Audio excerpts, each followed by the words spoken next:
feel somewhat at home, even though I've never been here before. Everything is so Greek.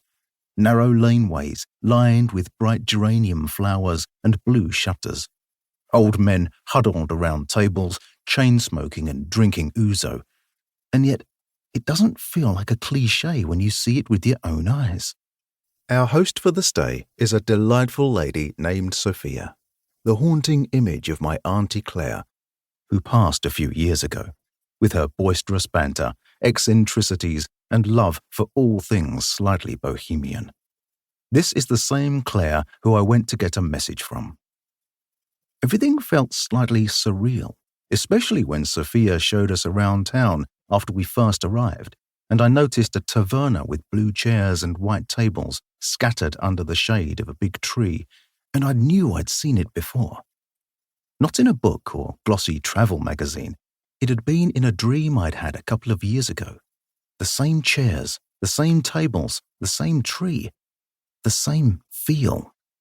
One of the mediums I'd had a reading with in September the previous year, while researching for this book, said that he felt I'd be going back to trace family roots, and it would feel like going back home. The second medium said something similar. I would be heading overseas to somewhere that felt like home. Researching and writing this book has been far from straightforward. It's been like putting a giant jigsaw puzzle together, but without the original picture. I knew that finding personal evidence of the afterlife wasn't going to be as simple as having a ghost jump out in front of me, even though that's what I wanted. But I didn't think it would be this bizarre and freaky. So why am I here in Greece? I'm not even Greek. A church bell rings in the distance. I start writing, dying to know. Part 1. Setting the scene. What kind of strange guy wants to explore the afterlife? Who is he? And why does he want to know so badly? Is it a condition that can be cured with some lotion and a good lie down? Introduction. Don't mention death at dinner parties. Asking the big question. Have you ever wanted to know something so badly that you'd do anything to find out the answer?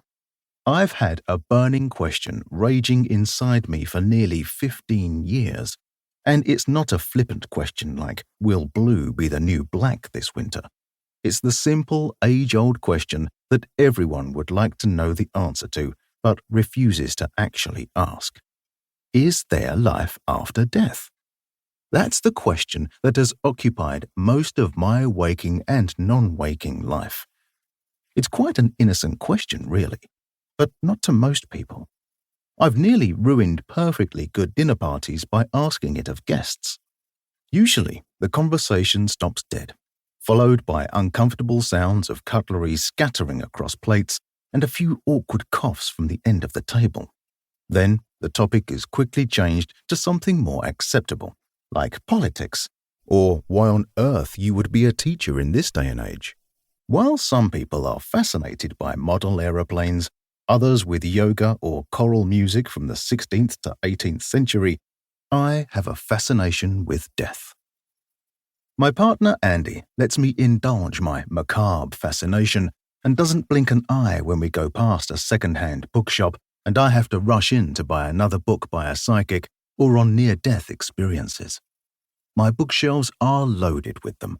Every topic remotely to do with death and dying is covered, and I think I've scraped the internet clean as well. However, this book is not about gaining more knowledge about the afterlife. It's about trying to get personal experience of it, because without personal experience of something, it's just intellectual knowing, not real knowing. So, you're going to follow me on a journey to places that most people are too afraid to go, and ask the questions we're all too afraid to ask.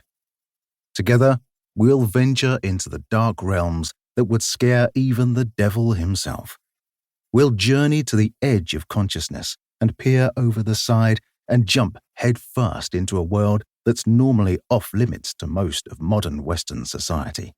Finally, I get to ask the question aloud in public, instead of the usual hushed whisper.